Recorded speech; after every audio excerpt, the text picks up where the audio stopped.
आप सबको हमारा तरफ से नमस्कार बा, प्रणाम बा। तो दोस्त आज बहुत सुंदर प्यारा सा बेटा विवाह गीत लेके आइल बानी। बेटा विवाह गीत जरूर सुनब जा, कैसन लागल कमेंट में बताइब जा।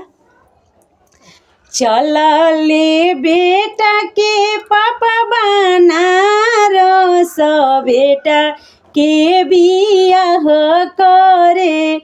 चलले बेटा के चाचा बनारस, बेटा के बियाह करे।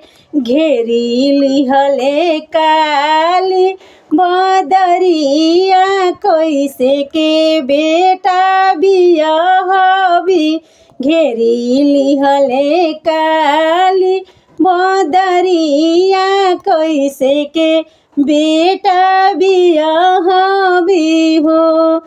बदरी के देबो लाली छतरी, अन्हरिया के लाइट हो। बदरी के देबो लाली छतरी, अन्हरिया के लाइट हो।